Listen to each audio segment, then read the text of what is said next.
Bismillahirrahmanirrahim. Alhamdulillah. Wassalatu wassalamu ala Rasulillah wa ala alihi wa man walah. Ashhadu an la ilaha illallah wahdahu la syarikalah wa ashhadu anna Muhammadan abduhu wa rasuluh. Rabbi shrah li sadri wa yassir li amri wahlul 'uqdatam min lisani yafqahu qawli amma ba'd. Marilah sama-sama kita niat i'tikaf. Nawaitul i'tikaf fi hadzal masjidi sunnatan lillahi ta'ala. Radina billahi rabba, kami redha Allah itu Tuhan kami. Wabil islami dina, kami redha Islam adalah cara hidup kami. Wabi Muhammadin nabiyyan wa rasula, kami juga redha Nabi Muhammad sallallahu alaihi wasallam merupakan nabi dan rasul. Yang dihormati pengurusi masjid Tuan Haji Japilus, timbalan pengurusi, para ahli jawatan kuasa masjid, muslimat, Tok Imam, Tok Bilal, Tok Siak, tuan-tuan, puan-puan, ibu-ibu, ayah-ayah yang dirahmati Allah Azza wa Jal. Kita selalu baca dalam surah Al-Mulk, ayat yang kedua yang selalu saya ulang. Allazi khalaqal mauta wal hayah. Allah Azza wa Jal yang menciptakan kematian, dan Allah Azza wa Jal jugalah yang menciptakan kehidupan. Liyabluwakum ayyukum ahsanu amala. Allah ingin melihat siapakah antara kita yang paling baik amalannya. Dan kebanyakan mufassirin menyebut paling baik amalannya adalah dua syarat. Yang pertama adalah akhlasuhu, yang paling ikhlas. Yang kedua wa aswabuhu, yang paling tepat mengikuti apa yang diajar oleh Nabi sallallahu alaihi wasallam. Betapa ramai orang di luar sana yang buat ibadah sangat ikhlas. Wa imma nak sebut keikhlasan dia sangat luar biasa, tak ingin dipuji dan sebagainya. Tetapi ketika mana dia melakukan sesuatu ibadah tidak mengikuti apa yang diajar oleh Nabi sallallahu alaihi wasallam, maka perbuatan tersebut adalah sia-sia. Dan betapa ramai juga orang di luar sana ketika mana buat satu ibadah ikut betul-betul apa yang Nabi sallallahu alaihi wasallam ajar, tetapi ketika mana tidak hadirnya ikhlas, inginkan disebut dia adalah seorang yang alim, seorang yang hebat. Kalau tak sebut dia tak nak buat ibadah tersebut, maka amalan tersebut juga adalah amalan yang tertolak. Maka perbanyakkanlah kita ikhlaskan diri ketika mana melakukan sesuatu amalan. Dan apabila kita nak buat sesuatu amalan, paling baik apa yang diajar oleh Nabi sallallahu alaihi wasallam. Muslimin muslimat yang dirahmati Allah, kita teruskan lagi pengajian kita menggunakan buku Urus Harta Cara Rasulullah Fiqh Muamalat oleh Dr. Muhammad Zaki Yahfar Al-Yahya. Hari ini kita masuk bab yang baru, muka surat 23, bab yang kedua, berkaitan tentang riba. Riba, definisi riba. Kata ar-riba merupakan isim maksur, berasal dari raba yarbu, iaitu akhir kata ini ditulis dengan alif. Asal erti kata riba ialah ziyadah, iaitu tambahan. Ada kalanya tambahan itu berasal dari dirinya sendiri, seperti firman Allah Azza wa Jal dalam surah Al-Hajj ayat yang kelima, A'udzubillahi minasyaitonirrajim, ihtazzat warabat, bergeraklah tanahnya dan gembur membusuklah ia. Ada kalanya lagi tambahan itu berasal dari luar, berupa imbalan, seperti 1 dirham ditukar dengan 2 dirham. Dari segi bahasa, riba bermaksud lebihan, pertambahan dan perkembangan.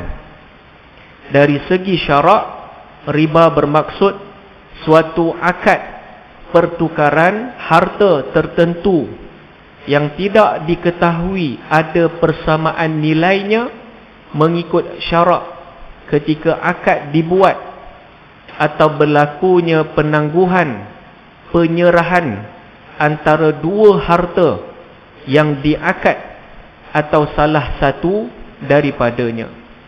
Berdasarkan beberapa definisi di atas, dapat difahami bahawa akad yang membawa kepada riba itu meliputi adanya lebihan salah satu harta dalam pertukaran itu yang dipanggil sebagai riba al-fadlun, riba lebihan. Secara spesifik kita akan sentuh di pembahagian riba. Contohnya riba lebihan ini ketika mana melibatkan item ribawi, contohnya emas. Saya dah pakat dengan Tuan Haji, esok datang ke masjid Kampung Pasir, saya nak tukar dengan Haji 5 gram emas jongkong. Maka pada jam 9 pagi saya datang, saya bawa 5 gram emas jongkong untuk ditukar dengan Haji. Dan Haji bawa 15 gram emas jongkong. Maka ketika ditukar ketika itu adalah fadlun, riba jenis lebihan. Sepatutnya saya dengan Haji dah setuju nak tukar 5 gram emas, tapi Haji bawa lebih. Niat Haji baik, Ustaz 5 gram saya nak tukar, 10 gram Ustaz bawa balik belanja anak-anak. Niat bagus, tapi itu adalah riba al-fadlun, dilebihkan. Nak lari daripada riba, saya bagi Haji 5 gram, Haji bagi 5 gram emas yang lain. Selesai, Ustaz ini ada 10 gram, Ustaz buat belanja anak-anak. Maka keluar dan larilah dia daripada sistem riba al-fadlun. Kita akan sentuh secara mendalam ketika mana klasifikasi riba. Atau berlaku pembayaran lebih daripada hutang yang asal dengan berlakunya penangguhan bayaran yang dipanggil sebagai riba an-nasi'ah. Contoh riba an-nasi'ah, dah pakat nak tukar 5 gram emas, sampai yang bawa 3 gram sahaja, mana lagi 2 gram ada di rumah. Tak apa Ustaz, kita tukar dulu 5 gram dengan 3 gram, 2 gram saya ambil dan saya akan datang kembali. Maka itu adalah riba an-nasi'ah, ataupun kita sebut sebagai riba al-yad pada pandangan jumhur. Atau berlakunya penangguhan serahan pertukaran salah satu daripada barang tertentu yang dipanggil sebagai riba al-yad. Ini adalah pandangan mazhab Syafi'i. Kita akan sentuh pandangan mazhab Syafi'i, kemudian ada pandangan jumhur yang menceritakan tentang riba. Hukum riba. Riba hukumnya berdasarkan kitab Allah, Al-Quran dan sunnah Rasulnya dan ijma' umat Islam. Allah sebut dalam surah Al-Baqarah ayat 275, A'udzubillahi minasyaitonir rajim. Allazina ya'kuluna ar-riba la yakumuna illa kama yakumul ladzi yatakhabbatuhu syaitanu minal mas. Dzalika bi annahum qalu innamal bai'u mithlur riba wa ahallallahu al-bai'a wa harrama ar-riba. Faman ja'ahu maw'izatun min rabbih fantaha falahu ma salafa wa amruhu ila Allah wa man 'ada fa ulaika ashabun nar hum fiha khalidun. Maksudnya, orang yang memakan riba itu tidak dapat berdiri betul, melainkan seperti berdirinya orang yang dirasuk syaitan kerana sentuhan syaitan itu.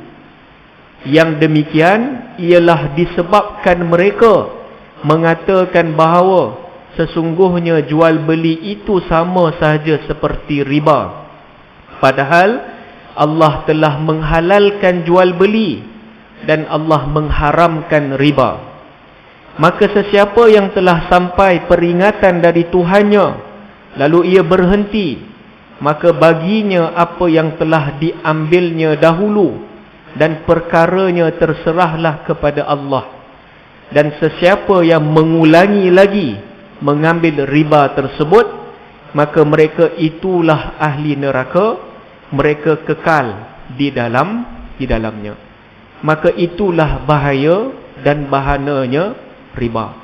Rasa seronok dengan riba ini seperti kena rasuk dengan syaitan. Sebab apa? Sebab dia datang untung yang sangat luar biasa. Tapi itu bukanlah benda yang syar'i. Kita akan sentuh secara khusus nanti tentang klasifikasi riba. Contohnya forex. Sekarang dah banyak orang menggunakan pembelian online forex. Keuntungan yang sangat berlipat kali ganda, tetapi kebanyakannya adalah diharamkan sebab adanya unsur-unsur yang tidak dibenarkan oleh syarak. Contohnya adanya riba, adanya maisir bergantung dengan nasib, adanya gharar, satu penipuan. Maka itu diharamkan oleh Nabi sallallahu alaihi wasallam. Tukarlah nama macam mana pun, ketika mana melibatkan item ribawi, kita akan sentuh contohnya emas, perak, duit, gandum, barli, kurma, maka dia ada syarat-syarat yang ketat yang Nabi sallallahu alaihi wasallam ajar kepada para sahabat radhiyallahu ajmain dari dulu lagi. Asasnya begitu. Tapi ketika mana zaman kini ada benda yang baru, tetapi asasnya masih lagi sama. Seronok itu seperti dirasuk akan syaitan. Allah sebut juga dalam surah Al-Baqarah ayat 276, Yamhaqullahu riba wa yurbis sadaqat. Allah susutkan riba dan Allah mengembangkan sedekah. Riba ni seronok, rasa dirasuk syaitan, nak lagi, nak. Dan Allah akan bagi.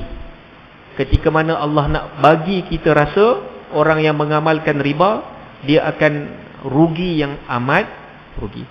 Dan bagi siapa yang selalu memberi sedekah, Allah akan mengembangkan hartanya. Dan Allah sebut juga dalam surah Al-Baqarah ayat 278 sehingga 279, Ya ayyuhallazina amanu taqullaha wa dharu ma baqiya minar riba in kuntum mu'minin.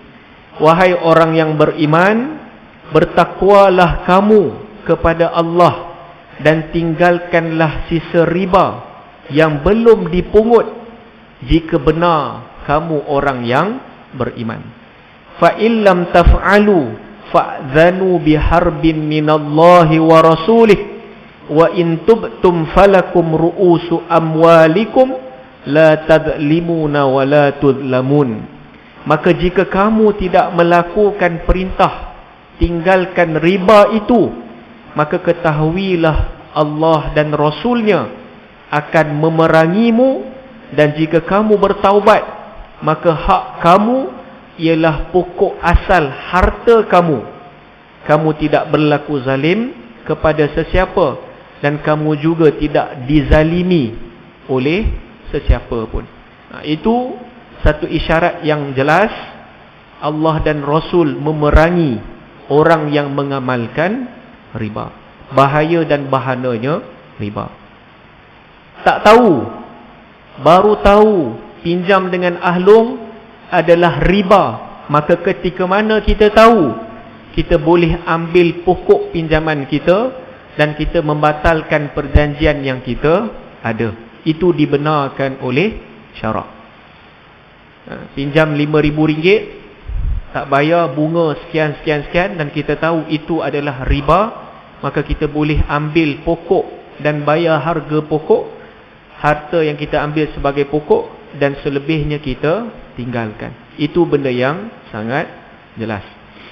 Dari Abu Hurairah radhiyallahu anhu bahawa Nabi sallallahu alaihi wasallam bersabda,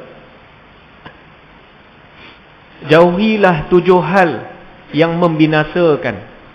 7 hal ini membinasakan umat Muhammad. Para sahabat bertanya, apakah 7 hal itu, wahai Rasulullah? Baginda sallallahu alaihi wasallam menjawab, yang pertama, melakukan kemusyrikan kepada Allah. Syirik kepada Allah itu membinasakan umat Muhammad. Syirik ini satu dosa yang tidak ada kompromi. Kalau melakukan dosa besar selain daripada syirik, atas rahmat Allah, Allah boleh ampunkan dosa kita. Tetapi ketika mana melakukan syirik, itu dosa yang tidak boleh Allah terima.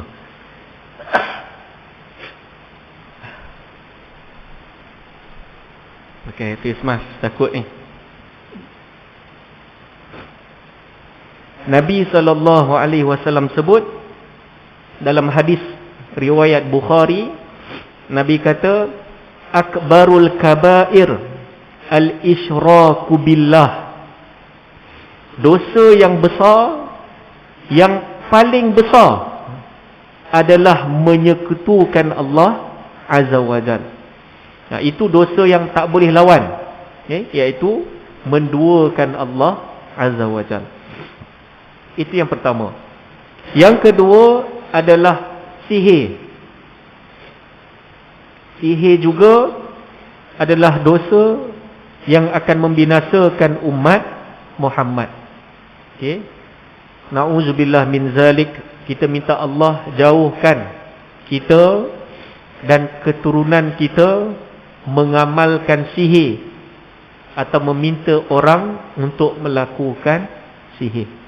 Nabi SAW pernah kena sihir. Memang diceritakan di dalam hadis.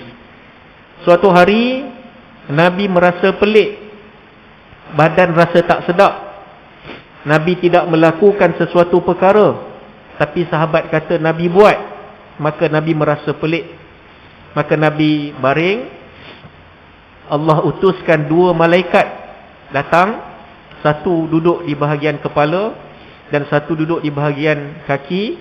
Maka mereka berbicara akan Muhammad. Maka sembang punya sembang, tahu Nabi Allah Muhammad sallallahu alaihi wasallam disihir, dan dia cerita tahu semua benda. Okey. Rambut Nabi telah diambil oleh seorang lelaki yang bernama Labib bin Aqsam. Diceritakan di dalam hadis. Rambut Nabi Labib bin Aqsam ambil daripada sesikat Nabi, dia ambil, dia ikat dengan kain, dengan dia ikat dengan rambut Nabi dengan 11 ikatan, dan dia letak di dalam seperti kita sebut sebagai bukhul. diikat cantik. Dan benda tersebut disimpankan di dalam perigi Zu Arwan. Dan Nabi dengar dua malaikat berbincang pasal Nabi sallallahu alaihi wasallam. Dan Nabi bangun, Nabi pergi ke perigi tersebut yang bernama Zu Arwan. Nabi buka, memang ternyata adanya bukhul, dan Allah mengarahkan Nabi sallallahu alaihi wasallam untuk membaca surah Al-Falaq dan An-Nas 11 ayat, dan setiap ayat yang Nabi baca terbukalah setiap ikatan rambut yang diikat oleh Labib bin Aqsam. Pendekkan cerita, Nabi pun sihat, dipanggil Labib bin Aqsam menghadap Nabi sallallahu alaihi wasallam. Maka ketika itu Sayyidina Umar Al-Khattab radhiyallahu anhu keluarkan pedang nak pancung, nak penggal kepala Labib bin Aqsam, sebab dia menyihir Nabi, dan dia mengaku dia sihir Nabi, mengambil rambut-rambut Nabi daripada sesikat yang Nabi guna. Maka Nabi kata, nak buat apa wahai Umar? Maka Umar pun seorang yang cerdik radhiyallahu anhu. Umar sebut, bukankah engkau pernah mengatakan kepada kami, haddus sahir darbatu bisayf, had bagi orang yang mengenakan, orang yang membuat sihir adalah darbatu bisayf, dipenggal kepalanya. Memang Nabi sebut. Apa jawapan Nabi sallallahu alaihi wasallam kepada Sayyidina Umar Al-Khattab radhiyallahu anhu dan Labib bin Aqsam ketika itu? Nabi kata apa? Nabi kata, wahai Umar, sesungguhnya aku telah sembuh, aku memaafkan Labib bin Aqsam. Itu akhlak Nabi yang sangat luar biasa. Kita cerita boleh, tapi na'uzubillah min zalik, kalau kita pernah kena, orang tu mengaku depan kita, menyebabkan anak kita mati, contoh, Allah benarkan sebab sihir, maka berat bagi kita untuk memaafkan ketika itu. Tetapi itulah akhlak Nabi yang Allah tunjukkan. Allah sebut, wa innaka la'ala khuluqin azim, sesungguhnya engkau wahai Muhammad di atas akhlak yang mulia. Dan para mufassirin sebut, ala ni atas, tapi tiada had. Ini akhlak mulia, tapi Nabi atas lagi. Nabi boleh memaafkan orang yang menyihir kepada Nabi, dan dia mengaku. Maka Nabi sebut dia telah sembuh, dan dia memaafkan Labib bin Aqsam. Dan itu perkara yang membinasakan umat Muhammad. Itu yang kedua.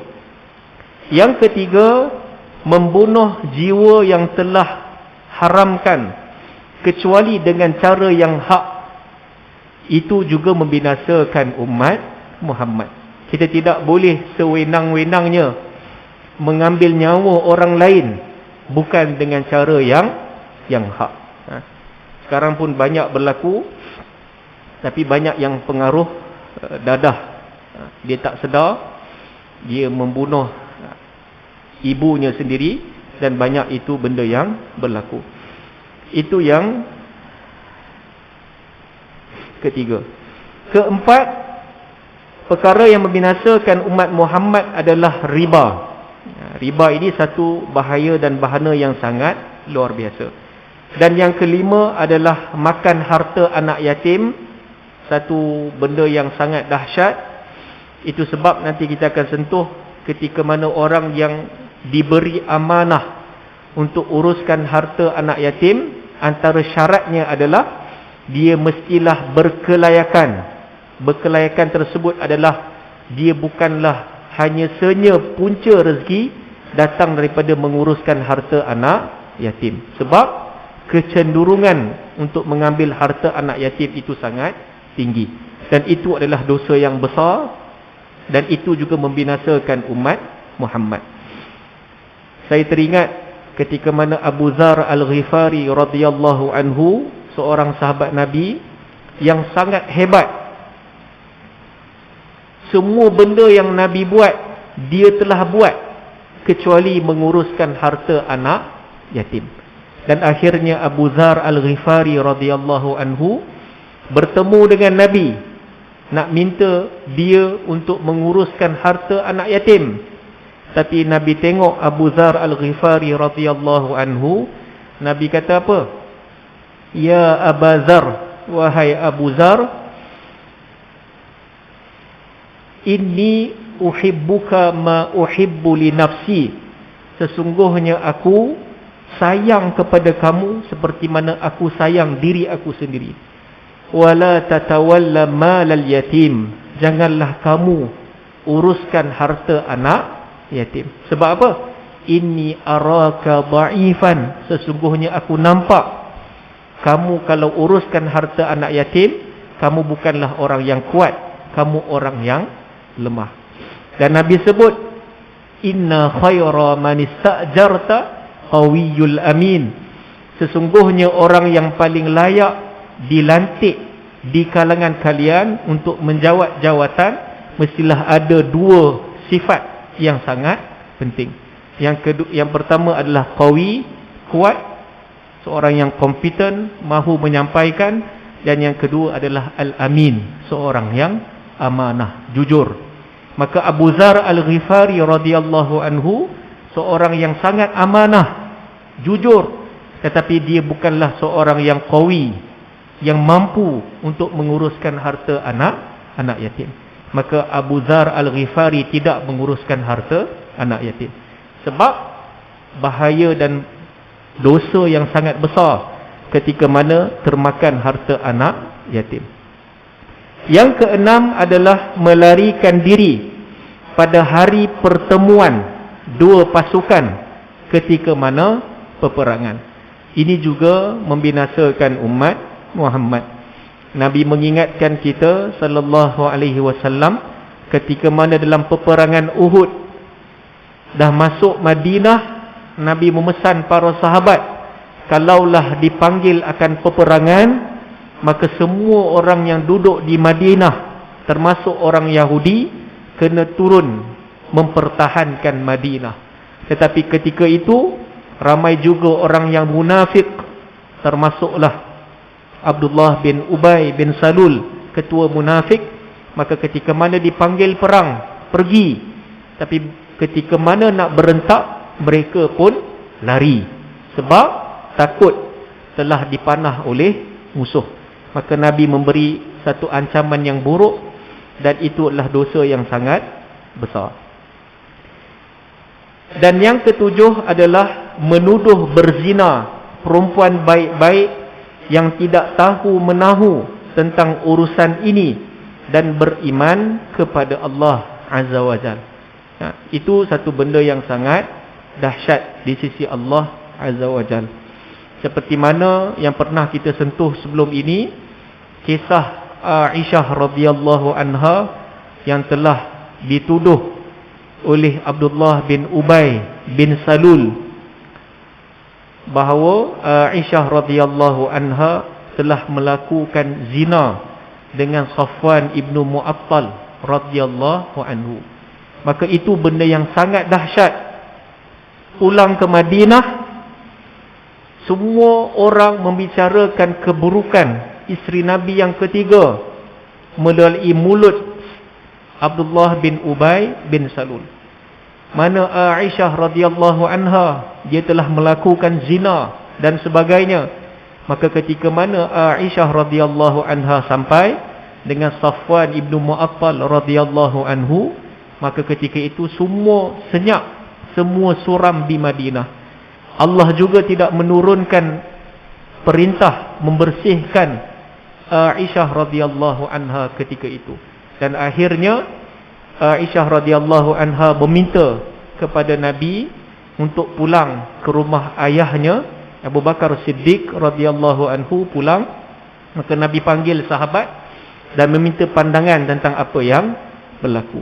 Dan akhirnya Sayyidina Umar Al-Khattab radhiyallahu anhu sebut, siapa yang mengahwinkan engkau wahai Muhammad pesuruh Allah dengan Aisyah radhiyallahu anha?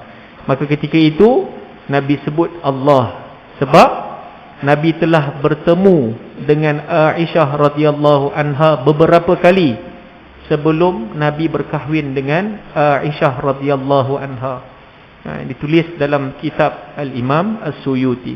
Maka ketika itu Sayyidina Umar sebut, subhanak hadza buhtanun azim, maha suci Allah, ini adalah fitnah yang dahsyat, yang besar.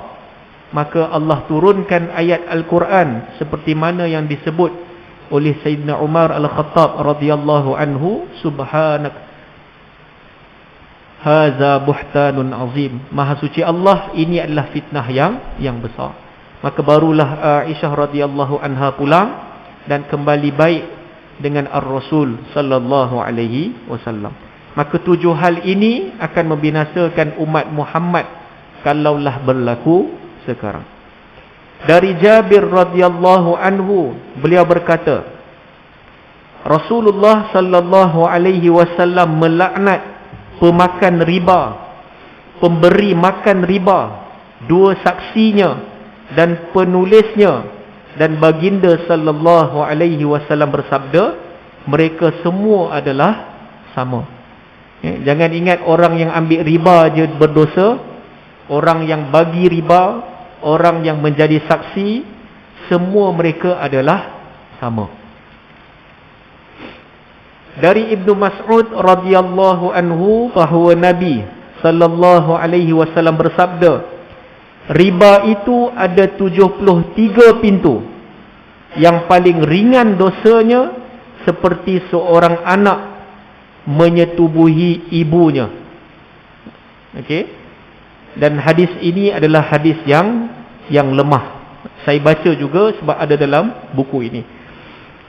Al-Imam Ibn Jauzi, Imam Abdul Rahman Al-Muallimi mengatakan sanad hadis ini adalah hadis yang ma'lul, adanya kecacatan.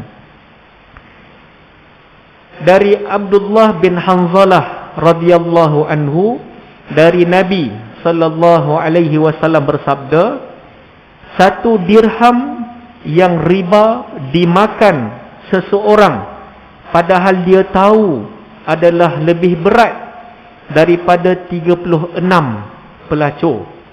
Ini juga adalah hadis yang lemah, ataupun kalau pandangan Syekh Abu Ishaq Al-Huwaini mengatakan hadis ini adalah hadis yang mungkar.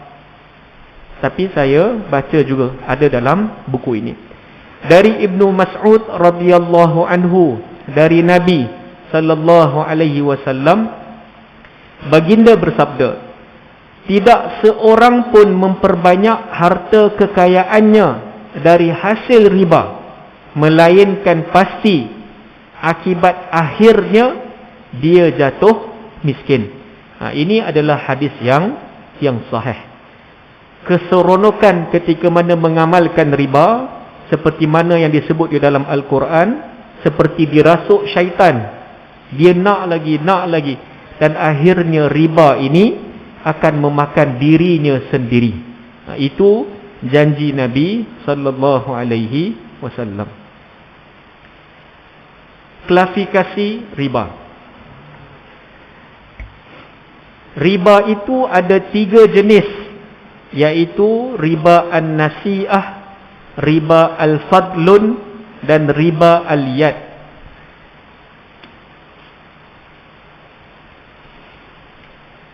Ini pada pandangan mazhab Syafi'i. Kita baca dulu.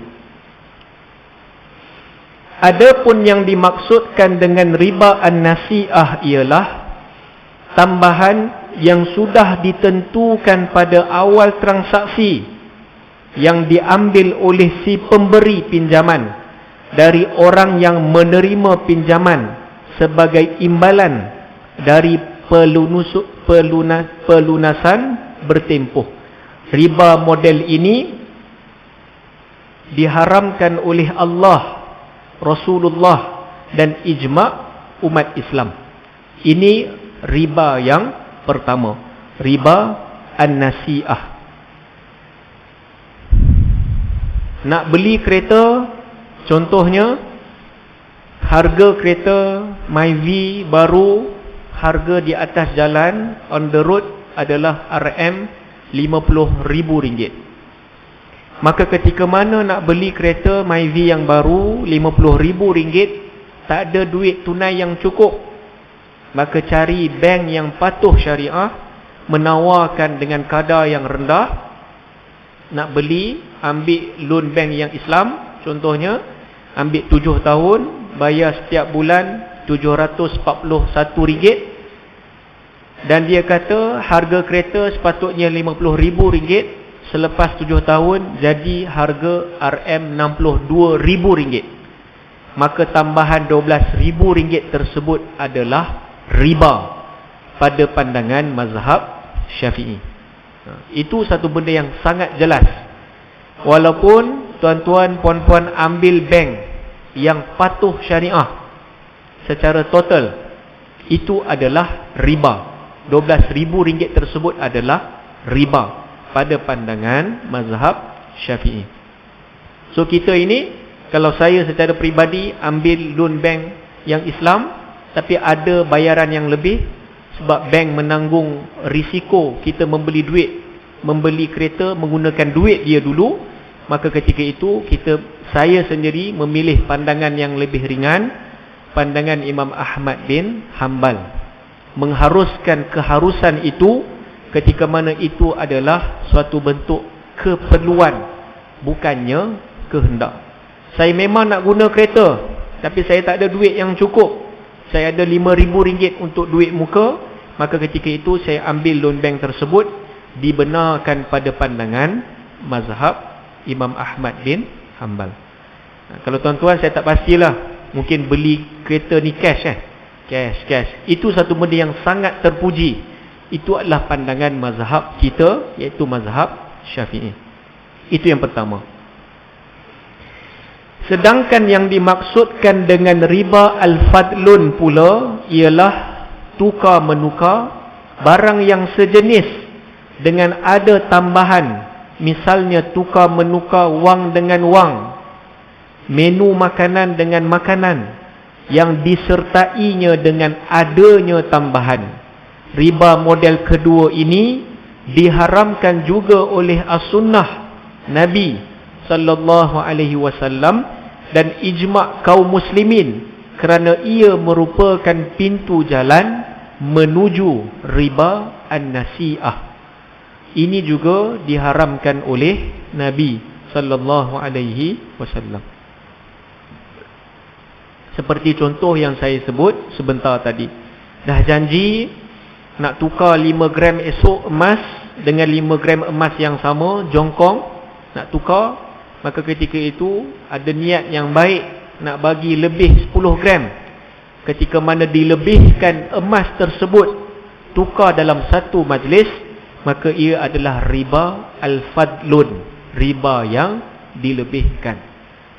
Nak lari daripada hukum ini, sepatutnya tukar 5 gram dengan 5 gram, barulah 10 gram di majlis yang berbeza, walaupun berbezanya mungkin 5 saat, tetapi itulah yang menghalalkan, mengeluarkan dia daripada melakukan riba. Yang ketiga, riba al-yad, iaitu riba tangan.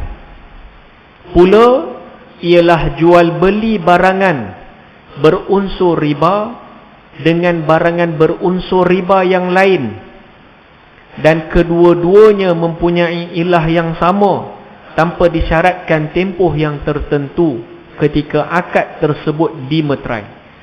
Walau bagaimanapun, kelewatan menyerahkan salah satu atau kedua-dua barangan benar-benar berlaku di luar majlis akad, maka itu adalah riba al-yad, riba tangan. Dah janji esok datang ke masjid nak tukar 10 gram emas. Datang-datang, si A bawa 10 gram emas, si B bawa 5 gram emas. 5 gram mana lagi, Haji? Tertinggal di rumah, kita selesaikan dulu yang ni. Maka itu pun adalah riba, iaitu riba al-yad, riba tangan. Sepatutnya Haji kena balik dulu, ambil 5 gram yang telah dijanjikan, jumpa, barulah tukar 10 gram dengan 10 gram emas. mata wang. Ulama Islam telah mengkhususkan emas dan perak dan apa sahaja bentuk dan apa sahaja bahan lain yang diterima pakai sebagai wang.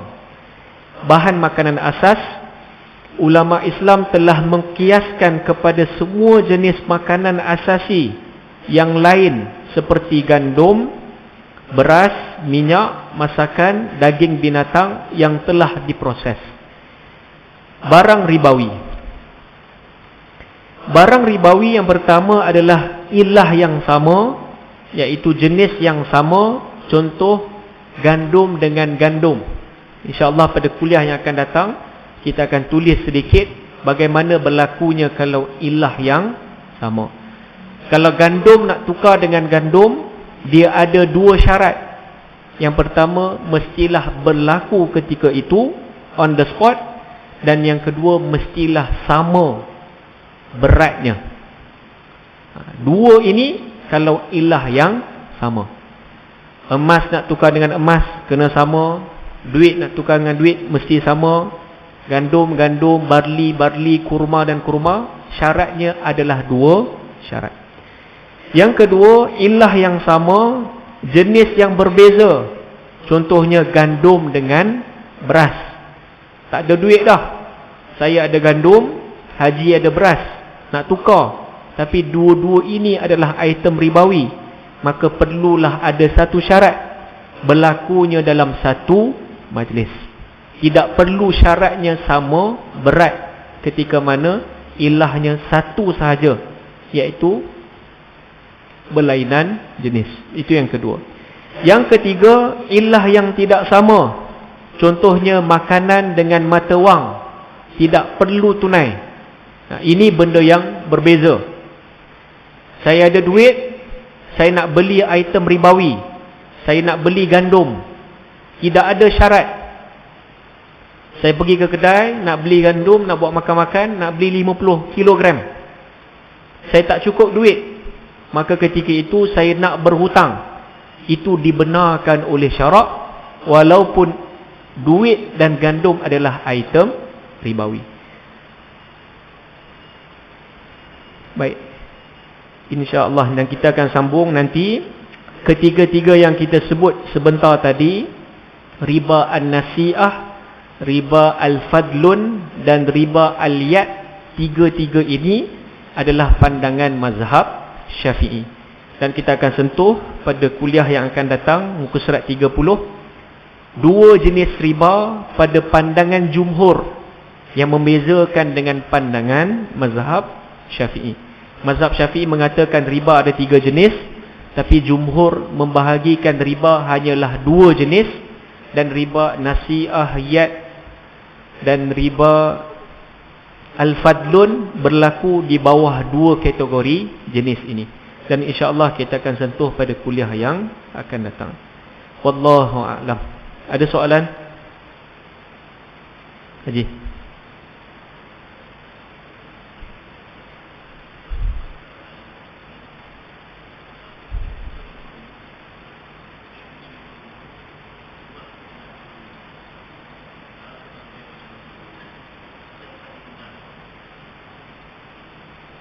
Harga kereta 20,000.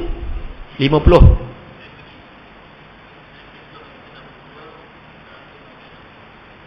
Seperti kita ambil loan bank lah. Harga sebenarnya murah, tapi bank bayar dulu, kita bayar dengan bank. Okey. Harga asal kereta 50,000. Nah, itu adalah contoh riba kordon, riba hutang. Kita akan sentuh pada kuliah yang akan datang. Sepatutnya kalau ikut pandangan mazhab Syafi'i, itu adalah kategori riba. Tetapi ada pandangan yang lebih ringan. Imam Ahmad bin Hanbal membenarkan perkara tersebut ketika mana itu adalah keperluan, bukannya kehendak. Contohnya, dah beli kereta yang ketiga, tapi masih nak guna loan bank, nak ambil hutang. Dah beli rumah yang ketiga, tapi masih nak ada hutang. Maka pada pandangan Imam Ahmad bin Hanbal, itu tidak dibenarkan. Tapi ada kelonggaran di situlah. Harga barang RM20. Okay. Itu kita nak ambil untung atas apa yang kita nak jual. Itu dibenarkan lah. Itu dibenarkan. Beli pakaian, bayar cash harga lain, bayar kad harga lain, hutang harga lain. Itu adalah riba. Itu adalah riba. Nampak macam benda yang biasa, tapi itu yang berlaku. Kalau tuan-tuan biasa tanya orang rumah yang selalu Shopee online, sekarang ada aplikasi yang baru, S Shopee Later. Dia boleh simpan duit dalam tabungan S Shopee Later ini semaksimal RM5,000. So dia nak purchase, nak beli barang, harga vacuum sepatutnya RM1,000. Tapi kalau bayar dalam tempoh setahun, ansur-ansur bayar sikit, nak menggunakan kaedah ini, akhirnya harga vacuum tersebut menjadi RM1,200 pada bulan Disember bulan yang terakhir. Maka RM200 tersebut adalah riba. Tapi banyak orang buatlah. Nak beli tunai harga sekian, nak beli hutang naik lagi. Sebab contohnya dia menanggung rugi. Tetapi itu adalah riba kordon. Tambah nilai pada harga pokok asal yang telah ditetapkan pada awal. Macam bank cakap, saya bagi contoh harga RM50,000 kereta, Ustaz ambil boleh, tapi selepas Ustaz bayar 7 tahun, harga kereta jadi RM62,000. Maka sebenarnya RM12,000 tersebut adalah riba. Tetapi itu keperluan. Tak ada kereta, tak boleh nak bergerak, tak boleh nak bekerja dan sebagainya. Tapi kalaulah nak beli barang-barang yang kecil, vacuum, benda-benda ni, kita keluar daripada perkara tersebut. Lebih baik kita kumpul duit dan kita beli secara tunai. Itu benda yang dirancang. Kita akan sentuh, jumhur ulama sebut itu adalah riba kordon, riba hutang. Ada satu jenis lagi riba di bawah bab yang sama, iaitu riba jahiliyah. Riba jahiliyah ni riba yang tidak dirancang. Bank-bank selalu kenakan. Contohnya pembayaran lewat, kita sebut late payment charges. Kita bayar pinjaman lewat, bank kenakan peratus-peratus tersebut. Sebenarnya itu adalah riba jahiliyah. Tapi kita tahu bank-bank semua bukanlah bank-bank yang tidak ingin mengambil untung. Semua yang kita ambil loan bank menanggung rugi. So saya pakat dengan tuan-tuan semua, kita ada 20 orang, kita ambil dengan satu bank ni, ada yang ambil RM5,000, RM10,000, RM100,000. Kita semua jangan bayar pinjaman loan bank kita 6 bulan ni. Kita nak tengok bank tu kena tak charge. Kalau dia kenakan charge, itu adalah riba jahiliyah. Memang Allah isytiharkan perang.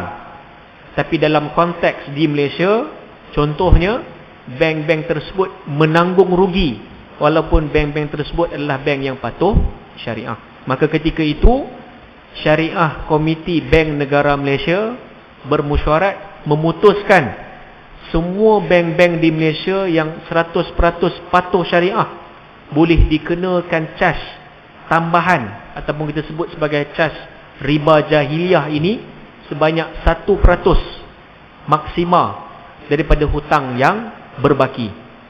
So kita pakat-pakat 6 bulan tak nak bayar, maka bank yang patuh syariah tersebut boleh kenakan 1%.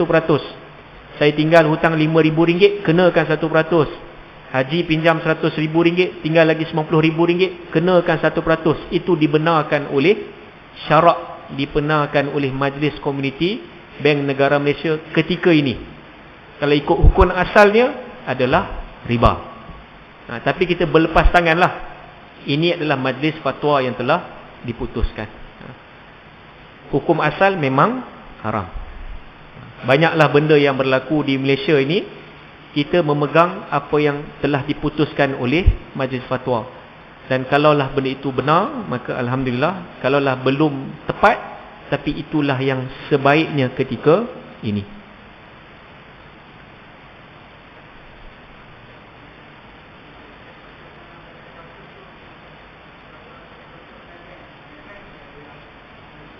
Betul?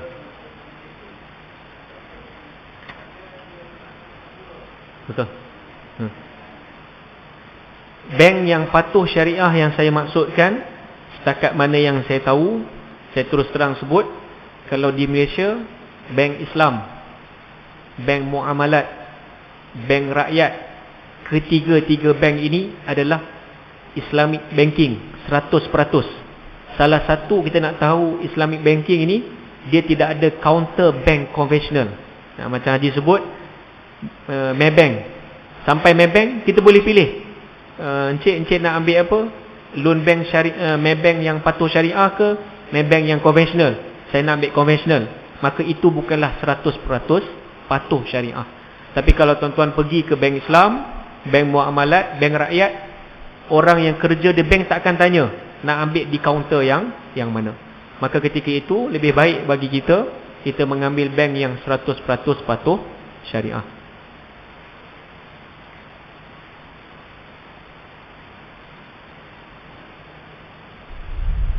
Wallahu a'lam. Muslimat, ada soalan? Saya rasa sepanjang kuliah di sini tak pernah lagi dengar soalan daripada muslimat.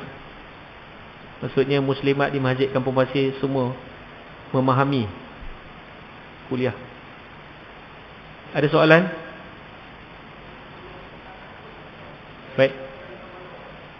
Akad tersebut adalah akad yang sah. Sebab akad yang digunakan di bank-bank yang patuh syariah bukanlah akad al-bai', jual beli. Akad yang digunakan di bank-bank yang patuh syariah, kalau tuan-tuan tengok, tapi biasanya tebal lah, kita pun tak nak tengok dia punya agreement tersebut, dia menggunakan konsep ijarah, sewa jual beli. Maka akad tersebut adalah sah. Sebab kita sebut ijarah sewaan muntahiyah bitamlik, diakhiri dengan pemilikan yang sempurna. So saya ambil loan bank tersebut 7 tahun, saya pakai 6 tahun, saya malas bayar. Bank panggil orang tarik kereta. Maka saya persoalkan, kenapa nak tarik kereta saya? Dan dibenarkan oleh syarak untuk menarik kereta. Sebab kita punya kontrak perjanjian adalah ijarah, sewa beli. Bukan al-bai', bukan kita bayar cash. Kita adalah sewaan. So dia dibenarkan untuk tarik. Dan akad itu adalah benda yang sah. Walaupun pada hukum asalnya RM40,000 jadi RM52,000 dan RM12,000 tersebut adalah riba. Tapi akad kontrak tersebut adalah patuh syariah. Macam mana je? Okey. Bukan. Itu bukan riba. Tapi itulah nanti kita akan tulis sedikit. Yang melibatkan riba ini sebenarnya benda yang sangat sedikit. Yang pertama adalah kita sebut riba al-qardun dan riba al-jahiliyah ini. Satu adalah benda yang item ribawi, emas, perak, gandum, barli, kurma, ini saja. Dan yang kedua, ada dua jenis riba yang kebanyakannya melibatkan institusi yang melibatkan benda-benda ini. So kalau kita beli barang, beli handphone RM500, tengok tak suka, nak jual RM600 dan ada orang nak beli, ada demand, maka itu bukanlah riba. Kita dah guna duit kita dan kita jual. Tapi ketika mana akad antara kita yang melibatkan riba, itu adalah riba. Pinjam duit, Haji saya nak pinjam RM100. Haji kata boleh. Bila nak bayar? Esok. Okey. Kalau esok tak bayar, hari kedua RM120. Itu adalah riba. Sebab itu melibatkan pinjaman antara kita berdua. Tapi ketika mana jual beli, itu adalah benda yang untung selagi mana ada orang ingin membeli. Tapi kalau semua adalah riba lah, ahlung, itu mana? Itu jenis riba yang jelas lah. You pinjam RM5,000, you kena bayar 2 bulan, tak bayar naik 5%, 10%. Akhirnya dia menaik-naik. Dan itu adalah sistem riba. Wallahu a'lam. InsyaAllah pada kuliah akan datang kita akan tulis supaya lebih jelas tentang pembahagian riba dan apa yang terkait dengan riba. Apa yang baik datang daripada Allah, segala kelemahan, kekurangan datang diri saya sendiri. Saya mohon maaf. Wallahu muwaffiq ila aqwamit thoriq. Assalamualaikum warahmatullahi taala wabarakatuh. Allahumma ja'alna jam'al marhumah wa tafarraqa min ba'dihi tafarraqa ma'sumah. Rabbana atina fid dunya hasanah wa fil akhirati hasanah wa qina adzaban nar. Wa sallallahu ala sayyidina Muhammad wa ala alihi wa sahbihi baraka wa sallam. Walhamdulillahi rabbil alamin.